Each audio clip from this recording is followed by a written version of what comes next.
10 famous faces are going on an epic journey. It's 2015, but not for long. They're travelling into the past.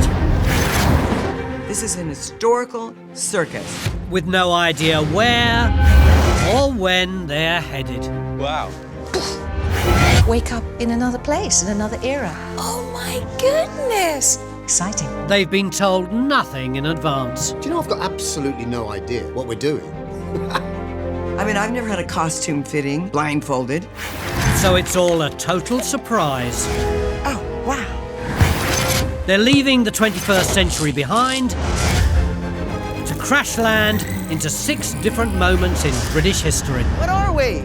We're early. 1796. Welcome to 1930. Oh, wow. They'll be stripped of their celebrity status, Oh no, we're servants. thrust into testing environments, Where's the food? It's coming! All right, don't shout. Pulling these things in, it is really hard work. and thrown to the bottom of the pile. Shut up and listen instead of arguing! Can they survive everything history has to throw at them? Oh, this is bad. Calm down, Fern. We'll sunk the boat. You've got to be joking. That's horrific. They are the Time Crashers.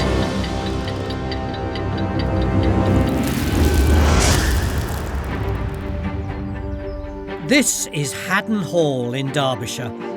400 years ago, it was one of the greatest manor houses in England. Now it's about to play host to 10 new visitors.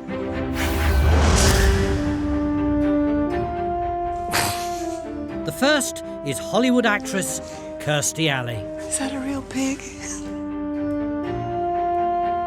Oh, Lord. The idea of living in a period of time that I would never have the opportunity to live in is exciting. We learn things in school, but to live it, that's a whole different thing. A lot of meat, pheasants, rabbits. I don't know when they ate peacocks, but they clearly did. Next, Olympic gold medalist, long jumper Greg Rutherford. Oh, well. That's what the smell was.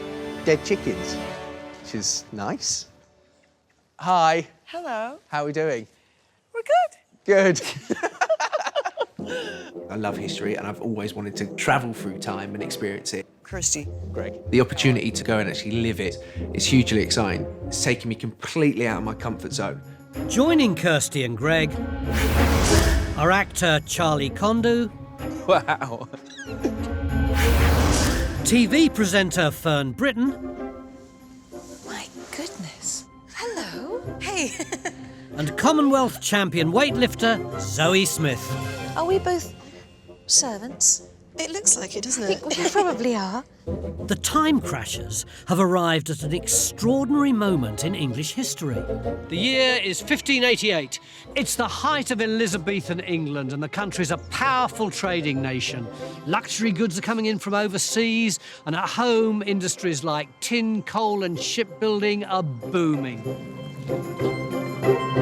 The rich are getting richer and building extravagant country residences like this one. The need for domestic servants is exploding. And that is where the Time Crashers come in. Oh, nice. The Time Crashers Guide. Here we go.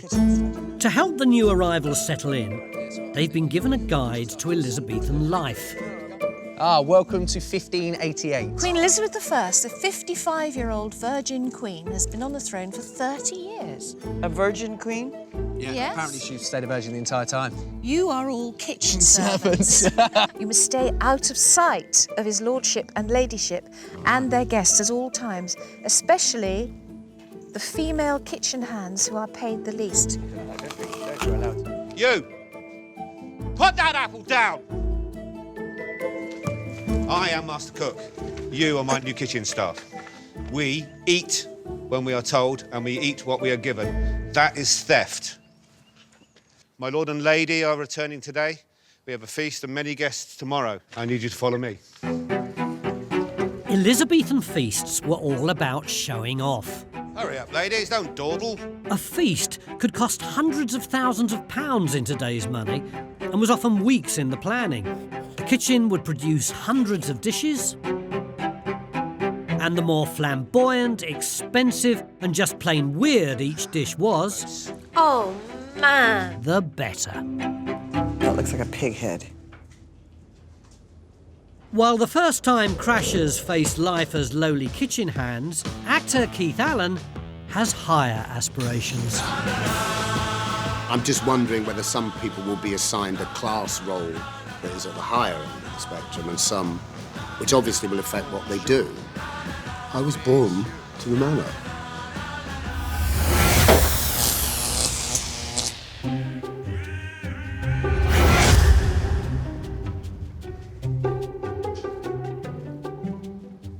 Wow. Oh my God. Yes, quite. Might even be Lord of the Manor. Joining him, breakfast news anchor Louise Minchin. Oh, wow. What a beautiful room I'm in. Wow, another bedroom. Are you my servant? Am I your servant? Yeah. Do I look like your servant? Yes. Next in, socialite Meg Matthews and footballer Jermaine Jenas. I think I'm going to be maid. You don't look like you're going to be a maid. Morning. I've got a funny feeling that now that I've seen you, We're the help. that we're the help. We are the help. Yeah. Oh, I can stop behaving like a lord then. And last to arrive, comedian Chris Ramsey. Oh, I look like an absolute right one. Morning. Hello. You are all household servants. You have a prestigious position within the house. According to this, we're really respected. Yeah, well, I mean, how could you not respect a man dressed like this? Exactly, we look great. Joining me to watch over the time crashers is social historian and archaeologist Dr. Cassie Newland. So you've actually got two sets of servants here. We have, and you'll see that in their outfits as well. These guys are definitely household staff. I think you look very smart. Well, thank you very much. That's their livery, the clothing that's provided for them by the lord or the noble. The better dressed your servants are, the more respect you get. Compared to the lowly kitchen staff, household staff are higher up the pecking order. They are the personal attendants of the mistress and the master, and they're normally from very good families, high status. Maids, grooms, attend upon me here. Maids. We are maids. I am the steward of this house and steward of the estates. He's in charge of household management, if you like, so he's basically going to organise them now, and they're supposed to be deferential to him. To work as a household servant is a great honour. It is important that you behave with due respect and decorum at all times. Follow me. Quick! Keep up! The head cook and the head steward will be watching the time crashers every move to see who does well and who does badly. If they're successful, then they'll be rewarded in the way that they would have been in 1588. If they're not, then they'll receive a fitting punishment. For Fern, Kirstie and Zoe, that means doing what they're told, no matter how unpleasant. I need Boris here peeled. That means stripping the boar's face from its skull. I want the meat out in one piece, just leave the skin. And then you get to stuff it. Smells lovely, doesn't he? Weightlifter Zoe Smith is one of the strongest women in Britain. I've never been a quitter. I don't like to fail. So I'm just going to kind of like put a brave face on this, I think, and just like throw myself into the deep end, get stuck in. I feel absolutely sick to my stomach. You're going to have to man up, get your hands in there. As Zoe's finding out, this is not a job for the squeamish. It's all right. We can do this between us, you know that? I'm so freaked out. You're freaked out. I'm so freaked out. Quick, quick! Sorry. While the kitchen staff struggle with their duties, household servants Louise and Meg have a much more privileged task. Do you know how to wash clothes? They're entrusted with washing the lady of the manor's nightgowns. If I may... You have a soaking vat? Yes, it seems that is that water dirty? I think it might have something in it. That's not water. What was that? That smells of urine. Oh, does it? Yeah. Do they wash in urine? In a time before washing powder, people used human urine instead. And the older, the better. Dirty. Old urine contains ammonia, a powerful stain remover still used in household cleaners today. It's not like we're rinsing out the smell, is it? No! And the Elizabethan obsession with wee didn't end there. Urine was also recommended for cleaning battle wounds and even for washing your face. The urine has just got me. For socialite Meg, this is a world away from life in the 21st century. That's not clean, is it? At all. I have a cleaner, so I don't clean. I have a chef, so I don't cook. I have a dog walker, so I don't even walk my dog. I'm using muscles in my body that I've never used before, and it's quite strenuous. So far, I think it's a pile of poo. Having women as domestic servants was a pretty new thing, wasn't it? Yeah, I mean, it's very much a 1580s thing. You've got this growing gentry class who are building big posh houses, and there's this massive demand for servants, so they are employing women for the first time. They're very much in menial roles. They're earning about 70p a day in modern money. And because the gentry don't want to be seen to be employing cheap female labour, they're all sort of hidden away in kitchens and sculleries. In the kitchen... OK, don't look. Sit down. Fern and Zoe are struggling with the boar's head. That's it, don't look. I feel awful. Just stay where you are. Do you want some water? It may look gross, but this was the caviar of its day, as only high-status Elizabethans were legally allowed to hunt and kill wild boar, making it the centrepiece for tomorrow's feast. But in the bizarre world of Elizabethan food, defleshing the head is just the start. Zoe and Fern have to keep the boar's skin intact and stuff it with sausage meat. Just don't know if I can do it. That's horrific. Just think of it as an ordinary bit of chicken. I hate this time period. Like, why this job? I have a hard time at home, like, getting, like, a chicken breast out of the packet. I'm genuinely considering becoming a vegetarian. This is horrible. It's 1588, and the time crashers are Elizabethan servants preparing 100 dishes for a grand feast in a day's time. We leave the eyeballs in the head. Yes, and we sew round it later. Lord. Hollywood actress Kirstie Alley has stepped in to help TV presenter Fern Britton skin a boar's head. This is grim. I would love tea to be invented for servants right now this second, because I really, really need one. Exactly. Probably laced with a little scotch.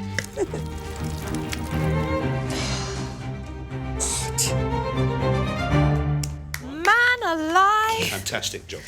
I am so delighted that I managed to do it.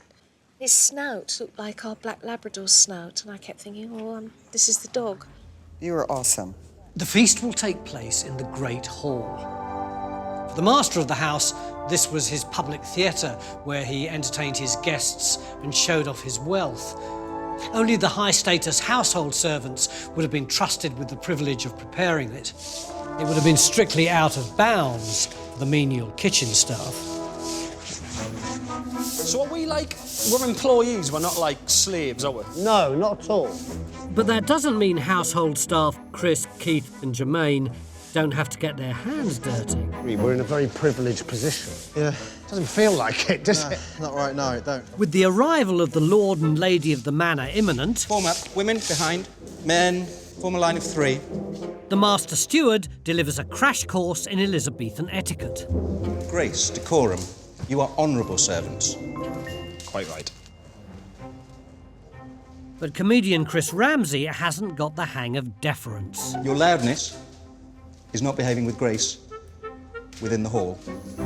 Control your face. Don't look directly at me. Don't look around. Control it. Servants were expected to be expressionless in front of their superiors at all times. Don't look up too much. It looks too proud. Keep your eyes straight. Do not smile at anything. The Elizabethans thought that looking at someone suggested arrogance. Just sniffing indicated malice. Control the face. Control it. I just think he doesn't like me face. I don't think there's anything I can do with my face that's going to please that man. The household staff have got a heck of a lot to learn about etiquette, haven't they? But actually, it's all written down. There were Elizabethan etiquette books which tell you what you should do and what you shouldn't do. But they're pretty weird. Have you read some of them? Like, there's one about advice to remove your hat whilst urinating, even in the company of animals. Do you think the Lord will say thank you when he gets here? The time crashers can't afford to put a foot wrong in front of the Lord and Lady of the Manor. Master Steward, my lord has entered the estate. Ready yourselves? Ready yourselves? What are you doing? Turn around. Turn around. What? Are you insane? I don't think you should have his back to... You're right, come on. But there might be some rule where, how dare you look at our Lord before he looks at you? Yes, that way, come on. I'm serious, fellas. In the way, let us both pass him, my love. Let me pass him. Survey my hall. Come, my sweet. Why did you place yourselves in the centre of the hall so the master could not get past? You just stood there. You should be at the back. You should be out the way. This is their hall. They needed to walk through it. The time crashers are used to being the centre of attention. But in 1588, it's those of the highest social standing who should be given the limelight. In the kitchen, work for the big feast continues.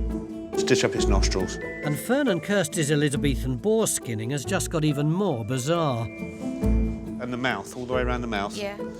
Otherwise, if you don't sew up the holes, as it cooks, it will shrink and all the sausage meat will come out its nose like a big sausage snot. Lovely. Okay. God's sake. Hey. But the boar's thick skin is incredibly tough. Maybe I have the wrong angle or something. There's your tits going. Oh! Okay, I've broken the needle. They've broken the only needle in the house strong enough for the job. My reputation is based on what comes out of this kitchen. It's not going to work. Scrap it. After all their hard work, stuffed boar's head is off the menu. I really feel now, having been on such a high, that we'd, got the blinking skull out, and now at the last hurdle, can't do it. And the poor people who were failing, as I'm failing now, they'd be kicked out on their asses. With the boar centrepiece in ruins, it's up to long jumper Greg. Oh, here we go. Here he comes. And actor Charlie to create some Elizabethan theatre. This is what I want you to prepare. Right. We're taking butchery and turning it into art. That is the weirdest thing I've ever seen. Hang on a minute, they've stuffed the duck into the pig. Why? Half goose, half pig, this is a cockentrice, the height of Elizabethan culinary humour. These will be the centrepieces for the feast. There is no room for error here.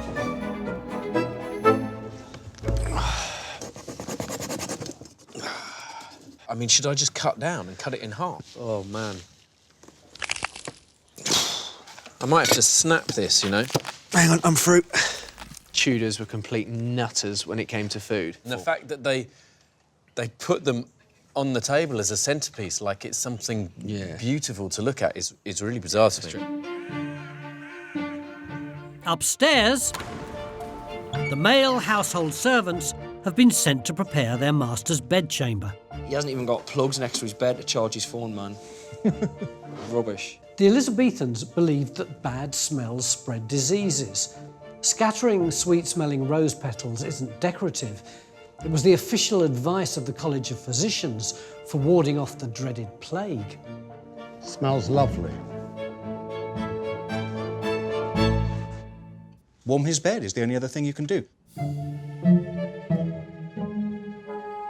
And when you say warm No. his bed, Master Steward, how do we warm his bed? It's not weird at all, this, is it?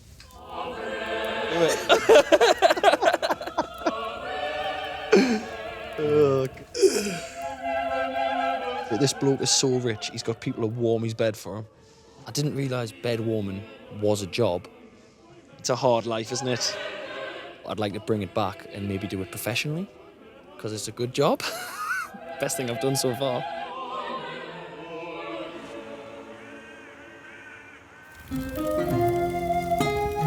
Having already washed her nightwear, Meg and Louise are getting their mistress ready for bed. Cleaning her hands, face and feet with scented water. For socialite Meg, it's a revelation. I think I've got quite into being the servant now. To wash someone's feet, you might think it's a bit degrading or could be a little bit weird, but it wasn't actually. It felt quite soothing. I wasn't really put out by it. I think that's all for this evening. While the front of house staff are done for the day, there's still hours of work ahead for the kitchen hands. I can't stand the way this smells.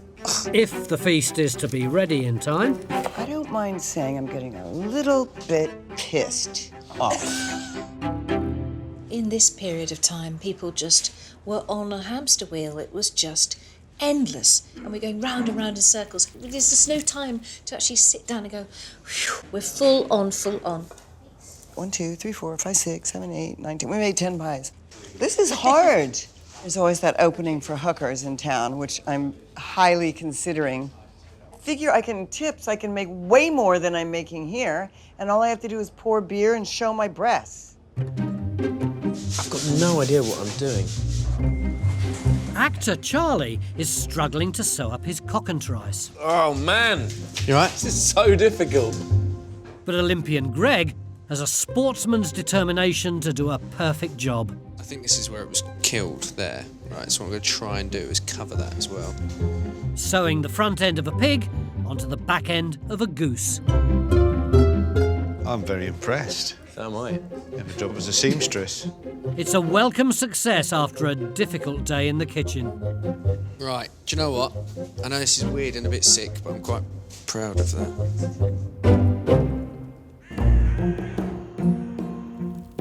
My day so far has been full of highs and lows. For the household staff, it's time for a meal in front of one of the few fires in the house. I think we're all agreed it's hard work. It's hard work. Yeah, it's hard work, yeah. And I don't find any of it demeaning. No. It feels very comfortable because you're so clear what your position is. It's so defined. Do you know what I mean? Kirstie and Zoe, where have they been all day? In the kitchen. Working really hard. Yeah. Cooking all day. Right, ladies and gentlemen, tomorrow is a feast day and it's going to be an early start and full on. So, I would advise you to get your heads down quick as you can. Gentlemen, you will be sleeping in there. Ladies, you're sleeping in the left-hand side. Hell no. I didn't think I was a diva, but I am. I'll take it. Kitchen servants slept where they worked, with only straw-filled sacks between them and the cold stone floor. So this, at the end of the day, takes the last bit of air out of you. If I was a balloon, I'd just be on the floor. Things aren't much more comfortable for Louise and Meg. Oh my goodness. Is this really where we're going to sleep? Yeah. It's absolutely freezing. The household staff bed down outside their master's rooms, in case they're needed during the night. Could just go to sleep now. So could I just go so tired. I think I'll sleep anywhere. We're so tired after today that we might just collapse. That's what I'm hoping anyway, that I'm so tired I don't even notice how uncomfortable I am.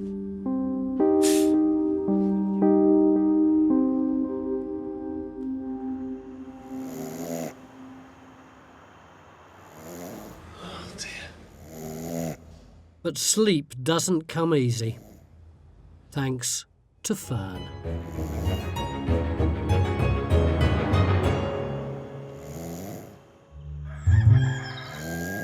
It's dawn.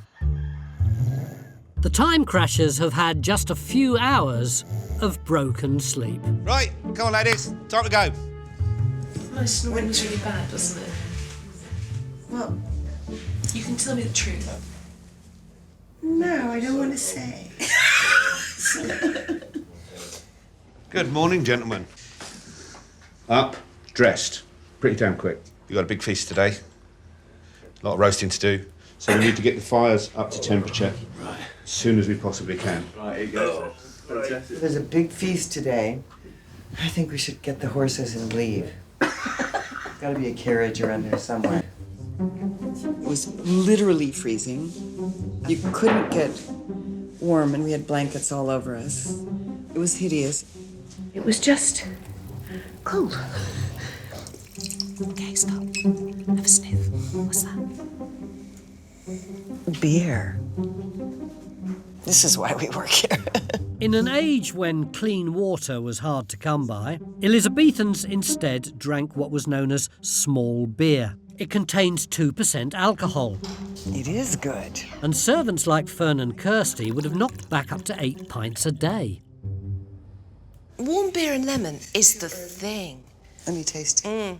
I think you'll find it's absolutely a taste sensation. It'll be a better day.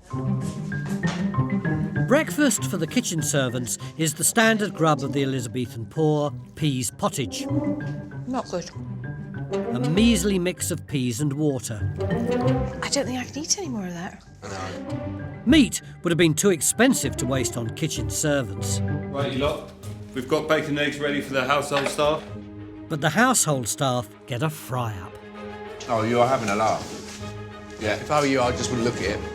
Oh, you're kidding me. That's not for us. Yeah, it's for you. No way. I'd like a fat piece if it's possible. Oh, yes. It's delicious. Look at those eggs. They look so good. Yeah, bacon's amazing as well. It just slaps you in the face, this level of hierarchy. They get nicer food and a nicer life in general. Oh.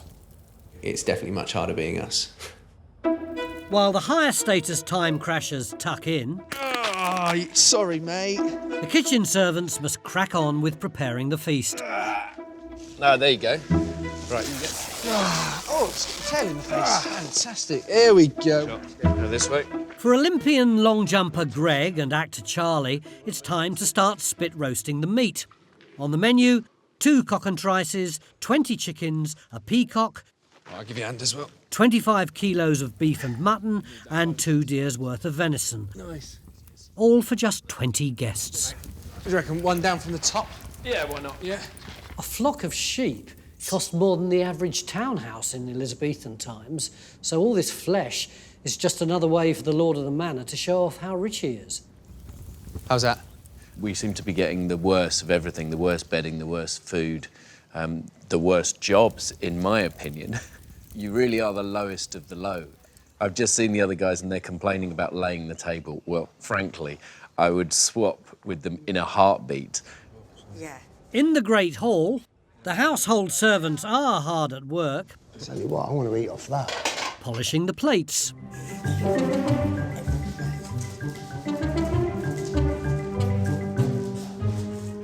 What was that?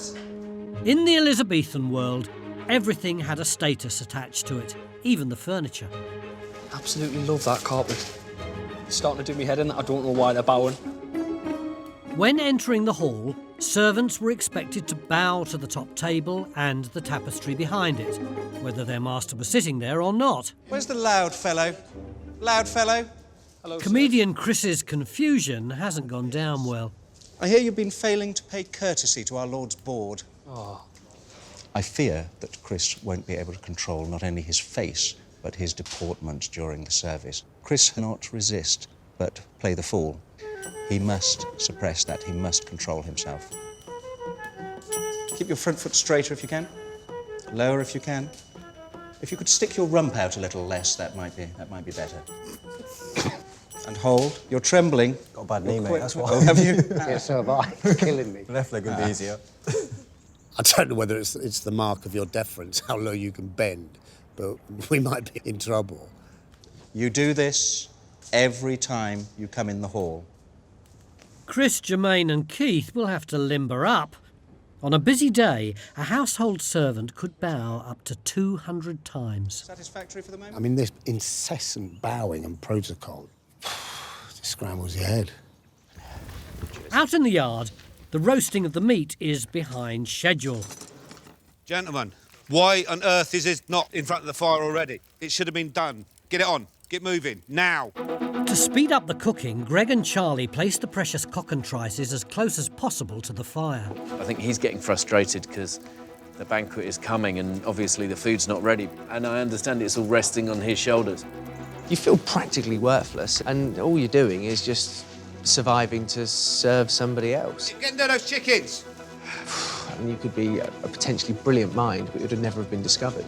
You could have been physically fantastic, but nobody would have ever have known, because ultimately, if you were set to, from birth to work in a kitchen, you worked in a kitchen. Right. The kitchen hands are all under pressure. Part of the feast for my lord will be a banquet course, which will involve sugar work, very special. The sugar needs to be broken and ground. Right, I'm just going to go like full sledgehammer on it now. The sugar course will form the highlight of the feast. It's exhausting. And sugar was yet another way to display wealth. Just one of the sugar cones that Zoe, Fern and Kirstie are pounding would have cost 2 months of their wages. The nation would have to wait another 150 years before it got cheap and plentiful sugar, when Britain established the West Indian plantations, which relied on the back-breaking work of thousands of slaves. Back in 1588, it's still the height of luxury, and yet another food that can be turned into art. I'm making fried eggs. Yes. To go with the bacon. Yes. Kirstie and Fern have ground the sugar with almonds to make an Elizabethan favourite, marzipan. That's a pretty colour for vegetables. It's a very nice colour. I'm enjoying this. I don't know if I'm in my element, but it's clearly the best thing that I've been able to do. These are little mice eating cheese. This little beady-eyed mouse. Very impressed, ladies. Really? You obviously found your niche in life. The feast is just 1 hour away. Greg, that one looks like it's coming apart. What, which one? The one at the other end. Cockentrice? Yeah, you look at the bottom. Oh, no, it's split. Greg and Charlie have put the cockentrice too close to the flames. I'm absolutely genuinely gutted. This has spent so long sewing that thing as well. Master Cook, we've had an absolute nightmare. It's got a little bit too hot and burnt, and it's fallen apart. I'm concerned, very concerned, that this is just not going to happen. We would need a staff of about 80 to pull this off. Attend on me. Attend on me for a moment. It's not only the kitchen who are short of staff. Obviously, women cannot serve at table. It would be demeaning. So you two down to the kitchen. Go and see if there's any tasks you can do as menial servants. Your reverence, please. Away.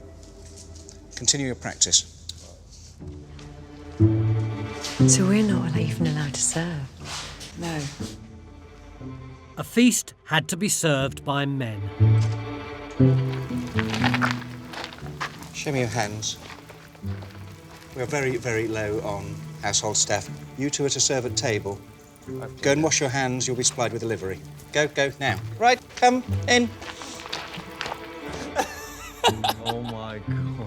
These two, scullions, have been promoted to household staff.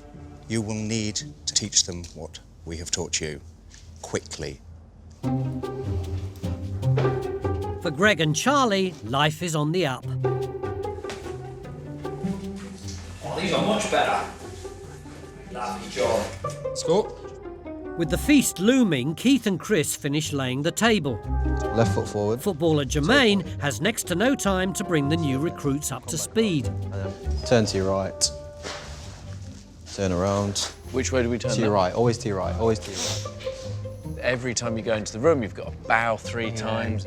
I've been complaining about them, saying, "Oh, they've got it easy in there," but now I would so much rather be out here. I mean, it's like it's nonsense.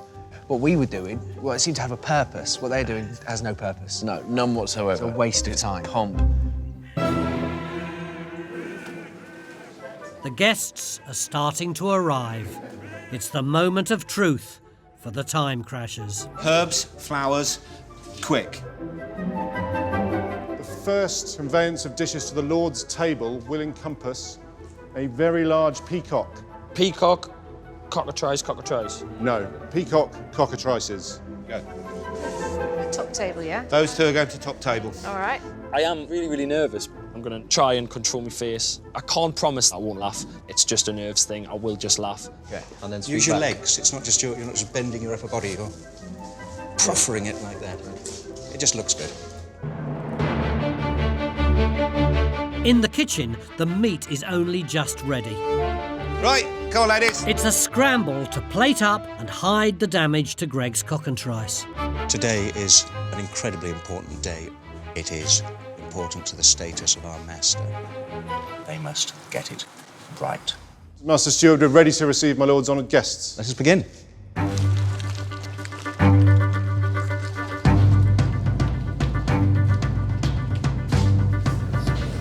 The Lord and Lady of the Manor enter the Great Hall. My lord!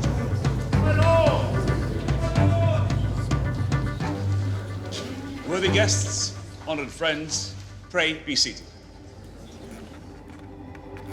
The guests take their seats. They are ready for the feast. Where's the food? There's just one thing missing. They're waiting for it. Where's the food? It's coming! I don't shout.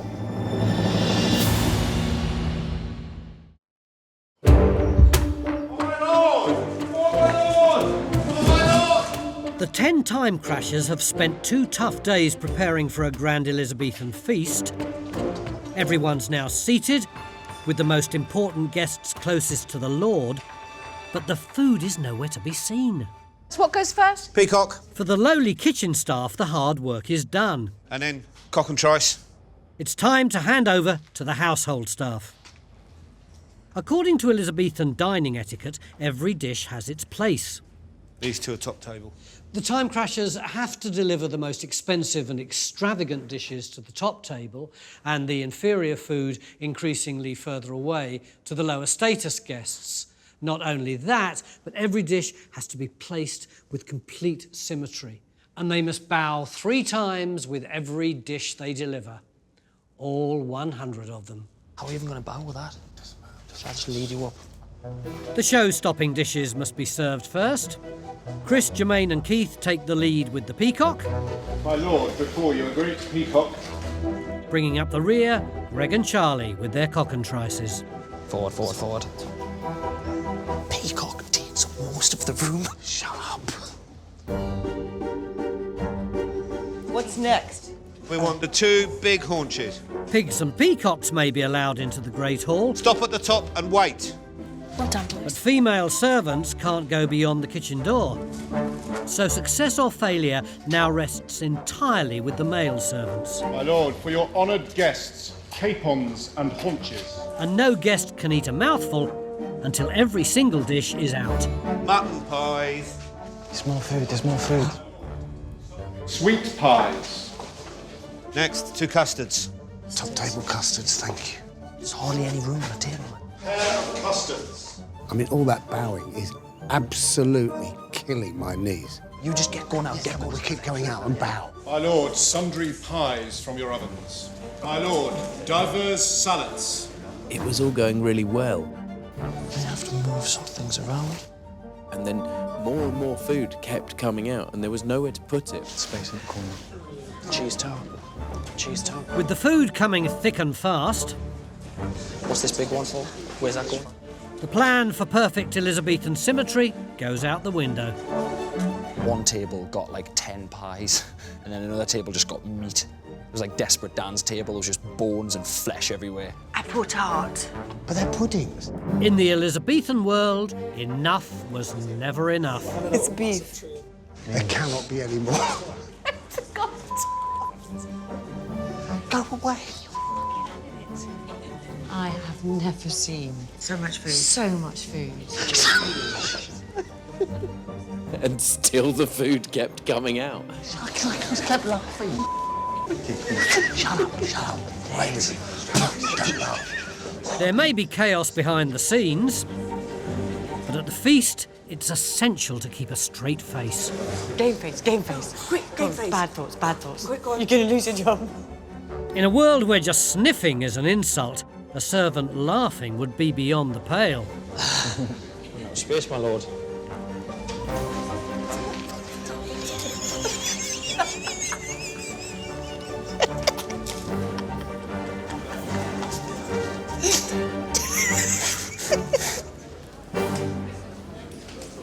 After 30 intense minutes, all 100 dishes are out and the eating can begin. I suppose the point about all this food, they haven't over-ordered like we might do at a Chinese restaurant. It's not just about volume, even though there is a lot of it. It's about where everything comes from. It's spices from Asia, it's citrus from the Mediterranean. It's hard to get hold of things. This is power visualised. It's designed to show what kind of standing you have. Did you hear that? But there's still room for yet more Elizabethan theatre. In there, Hello. we've got a few of our friends.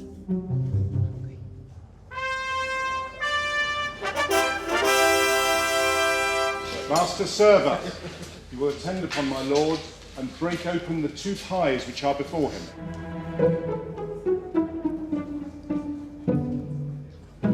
Live frog pies were the Elizabethans' idea of a joke. It falls to Chris to handle any escapees with calm dignity. Oh!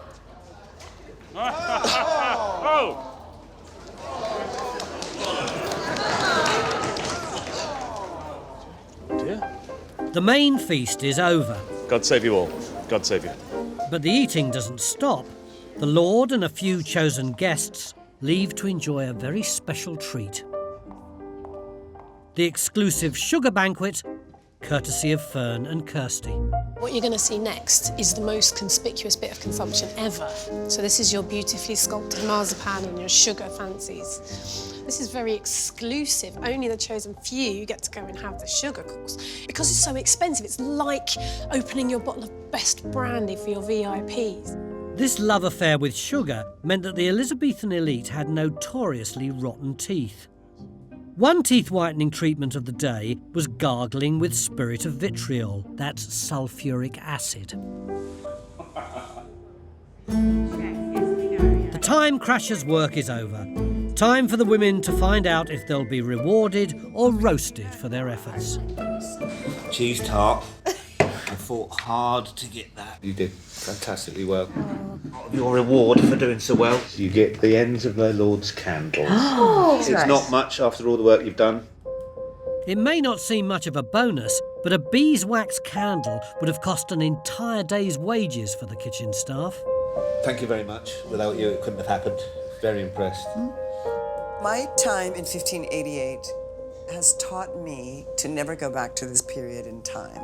To me, it just feels like the only thing reminiscent of this in the United States was slavery. I thought it would be romantic and chivalrous. It's not. It's filthy, it's smelly. It is sheer hard work. In the Great Hall, You're right, Keith. the household staff are completely wrung out. Attend upon me. Oh. Will it never end? Well done. You did a superb job. I was amazed and delighted. I must admit, when you came in yesterday, I didn't have much hope for it. In fact, even about an hour before, I didn't have much hope.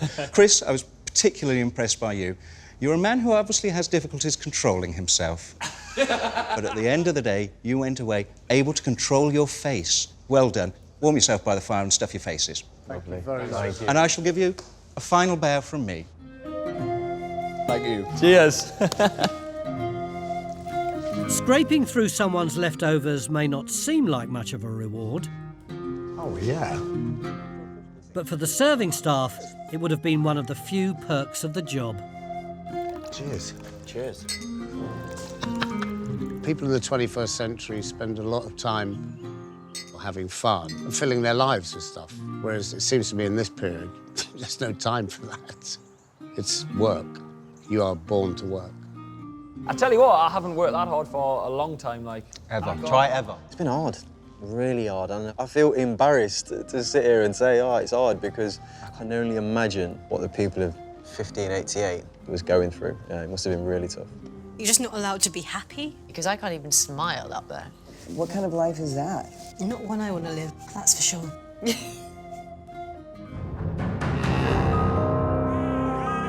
The Time Crashers have come to the end of their stay in 1588, and although at times it seemed unlikely, they've managed to pull off a grand piece of Elizabethan culinary theatre. But it's been 2 days of sweat and toil. From the minefield of Elizabethan etiquette to the heat of the kitchen, our Time Crashers have learned that in 1588, status was everything. And we've seen the birth of domestic service as we know it. The butlers, footmen and maids who for centuries to come would serve our nation's wealthy.